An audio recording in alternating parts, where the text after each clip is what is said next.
So there's some kind of man-eating demon stalking around the place, is there? Wei Wuxian asked.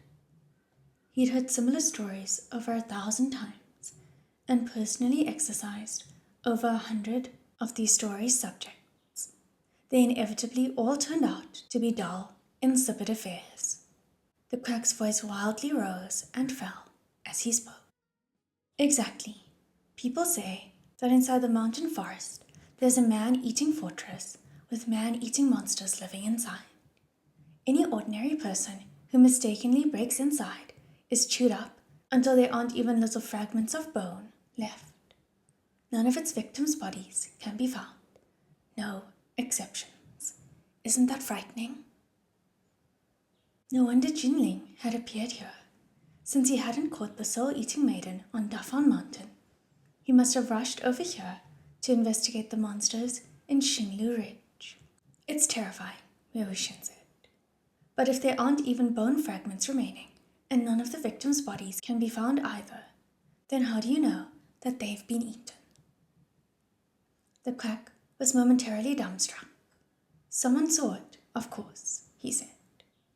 But didn't you say just now that anyone who wanders inside will be ripped apart until there aren't even bone fragments left? No exceptions? Wei Wuxian asked, face full of admiration. Who's the one that got this information out then? They're amazing.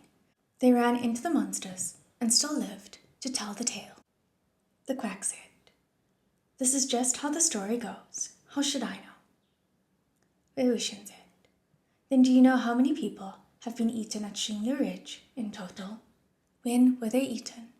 How old were they? Were they male or female? What were their family names? Where did they live? No, I don't know, the quack replied. Jinghe's walking encyclopedia, huh? Wei Wuxian said. Enraged, the quack yanked his basket over his back. The stories never included that information, he said. Wei Wuxian giggled. No, don't leave. Let me ask you something else. Xinglu Ridge is inside Jinghe's borders, right? Isn't it near clan territory then? If there really are man-eating monsters wandering inside the ridge, why would they ignore them? To his surprise, the quack didn't reply with I don't know, and instead his expression became colored by disdain. The Nia clan? He asked. If they were still the Nia clan from back in the day, of course they wouldn't be ignoring it. If this kind of story had started going around, they would have stormed the wicked creature's location the next day, like thunderclouds flying through the sky on a gale. But the chief of the Nia clan these days, isn't he the complete know-nothing? Jinghe Nia clan's former chief, Chu Fengzun, near Mingjue. He had taken up the position before he had even reached the age of majority, after his father had died in a fit of rage caused by the Qishan Wen clan chief, Wen Ruohan.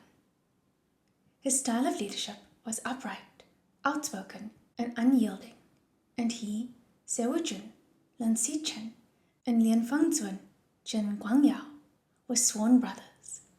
In the time following the Sunshot campaign, the Nia clan grew powerful and prestigious under his leadership, giving even the Lanling Jin clan a run for its money. However, Nia Mingjue eventually experienced a chi deviation while cultivating and began chasing hallucinations, dying in a bloody burst of violence in front of the public's eyes. The next in line for the title of chief could only have been his younger brother, Nia Huisang. Why do you say he's a know-nothing? Wei Wuxian asked. You don't know the story, the quack replied. Whenever anyone asks this chief Nia anything, either he doesn't know and can't reply, or he does know but is too scared to say anything. If you're impatient with him or try to force an answer out, he'll only shake his head and cry, I don't know, I really don't know. Then he'll beg to be let go. Isn't this exactly what a know-nothing is like? In the past, Wei Wuxian and Nia Huisang had been classmates, so Wei Wuxian could indeed say a few things about the clan chief. Nia Huisang didn't have a bad heart, nor was he stupid. However, he had no interest in school, and his wits were employed in other endeavors, such as painting fans, catching birds, fishing, and cutting cloths. He was unusually lacking in innate cultivation talent, and was thus hopelessly behind other clan's disciples of the same generation. He had formed a core significantly later, and only with great difficulty. When Nia Mingjue was alive, he often became exasperated with his younger brother, like a smith forging iron which refused to become steel. He was extremely strict with the boy's education, but it was like trying to make wet mud stay stuck to a wall. Now that Nia Huisang didn't have his older brother to help and supervise him and protect him from the wind and rain, the Qinghe Nia clan went further downhill like water down rapids with every passing day. After Nia Huisang came of age, especially after he became clan chief, he often found himself dealing with all kinds of unfamiliar situations and landing in all kinds of hot water. He sought help from everywhere, especially from his older brother's 2 sworn brothers. One day, he'd run to Jinling Terrace and wail something to Jin Guanyao, and the next, he'd be stammering at the cloud recesses. He was perpetually forced to rely on the support of the Jin and Lan chiefs in order to keep himself upright on the clan chief's chair, and even then, he succeeded only by the skin of his teeth. Though people couldn't say it outright, nowadays, any time the name Nia Huisang was mentioned, the same sentiment was written all over everyone's faces. Worthless, good for nothing. Upon remembering all the things which happened in the old days, Wei Wuxian couldn't help but sigh. After completing his inquiry about Xinglu Ridge, he decided he was still going to help the quack with his business. So he bought 2 boxes of rouge, stuck them into his robes by his chest, and returned to Lan Wangji's side. The latter expressed no desire for the return of his purse. Without speaking, both simultaneously turned in the direction the quack had pointed and started walking. Atop Xinglu Ridge was a remarkably large cypress forest, through which a broad, tree-shaded path ran, surrounded by the sound of wind whistling through the canopy. Wei Wuxian and Lan Wangji roamed for a long time, but encountered nothing strange. Indeed, they originally had no expectations of encountering anything, and had taken the journey as a precaution. If a local horror story had any truth to it, there would always be specific, concrete details to be found. When Wei Wuxian had investigated the soul-eating heavenly maiden on Dafan Mountain, he had been able to determine exactly where the victims had lived and what their names were. Even Ayan's fiancé's childhood nickname hadn't been able to hide from him. On the other hand, if the locals hemmed and hawed even about details like the victims' names, then the story was most likely sensationalist nonsense that was chasing winds and clutching at shadows. Less than an hour later, and after a great deal of hard work, Wei Wuxian and Lan Wangji finally ran into something new. Ahead of them, 7 or 8 human figures neared, swaying back and forth as they moved. Their clothes were ragged, they moved incomparably slowly, and their eyes had rolled back into their heads until only the whites were showing.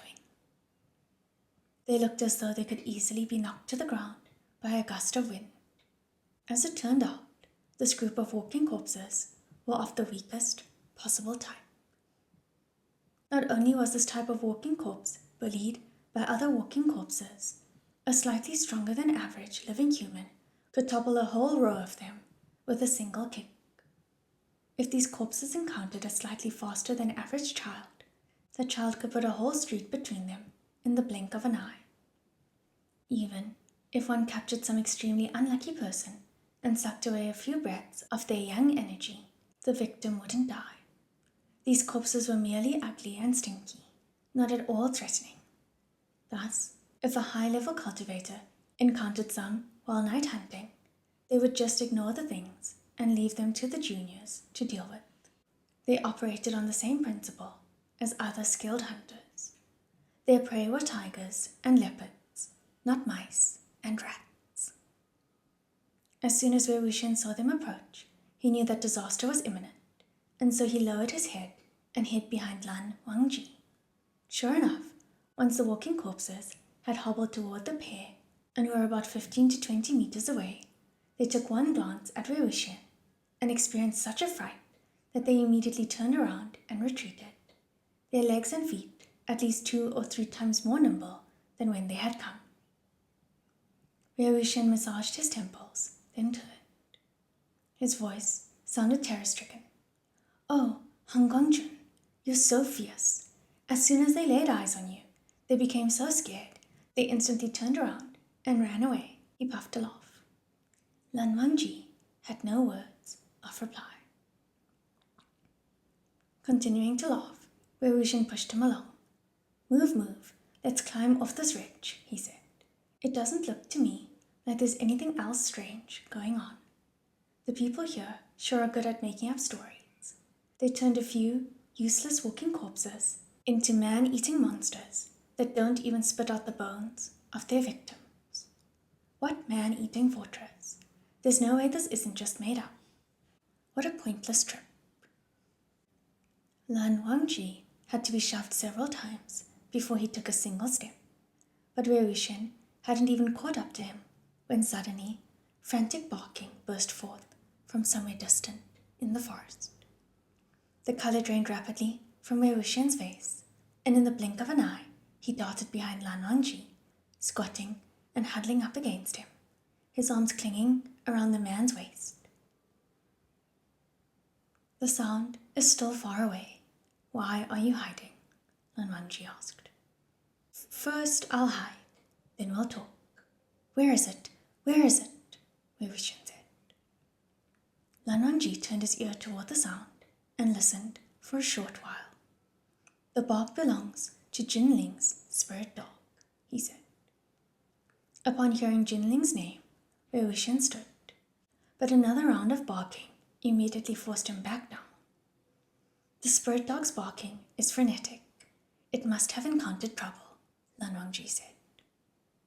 Wei Wuxian whined incessantly, but forced himself up again onto his 2 shaking legs. Then let's go see," he stuttered. Lan Wangji didn't budge. Wei Wuxian said, "Han Gongjun, move. Move a bit, won't you? If you don't move, what am I supposed to do?" The man was silent for a moment. "You release me first," he said. The pair tugged and pulled and stumbled and lurched, following the barking, but ended up making 2 wide circles around the forest. The spirit dog's cries suddenly sounded closer, then suddenly further away. Wei Wuxian listened to the howling for a very long time, forcing himself to get used to it. One way or another, he managed to stop stuttering. "There's a maze illusion here?" he asked. This maze illusion was obviously man-made. Although Wei Wuxian had been going on about how the stories about Xinglu Ridge were all shadows and hot air earlier, things had now gotten kind of interesting. After a quarter of an hour of barking, the black-maned spirit dog's full-throated cries had yet to diminish. Once Wei Wuxian and Lan Wangji broke through the illusion and continued following the noise, it wasn't long before the silhouette of an eerie stone fortress appeared before their eyes amidst the trees. The fortress was all built out of ash-grey stone, and its outer walls were covered in green vines and fallen leaves. Each of its buildings was built in a strange, semicircular shape, and together appeared like several gigantic, upside-down bowls covering the ground. As it turned out, Xinglu Ridge really did have a stone fortress, so the stories were surprisingly more than just hot air from some empty cave. But it was still hard to say whether this was in fact a man-eating fortress and what they would find inside. Jinling's spirit dog was running in circles around the stone buildings, sometimes quietly panting, other times barking its head off. It was still cowardly, so it retreated a bit when Lan Wangji neared, but it didn't bolt, and instead howled even more loudly at him and Wei Wuxian. It looked at the stone fortress and dug at the ground with its front paws fretfully, restlessly sending mud and dirt flying. Hiding behind Lan Wangji's back, Wei Wuxian spoke with a voice full of agony. Why isn't it leaving yet? Where's its owner? Why is its owner gone? From the time the first bark had jarred their ears up until now, they hadn't heard a single peep from Jinling, not even a cry for help. He must have brought the black-maned spirit dog here, and the animal must have broken through the maze illusion, but the living human seemed to have just vanished. We should take a look inside, Lan Wangji suggested. How? There's no door, Wei Wuxian replied. Indeed, there was no door. The ash-grey stones were sealed tightly shut and free of any entrances or windows. With 2 loud barks, the spirit dog began jumping and howling as though it wanted to grab a corner of Lan Wangji's robes with its teeth. But it was too frightened to actually do so, so it circled around the man and bit Wei Wuxian's clothes instead, and began dragging the yielding patriarch in a different direction.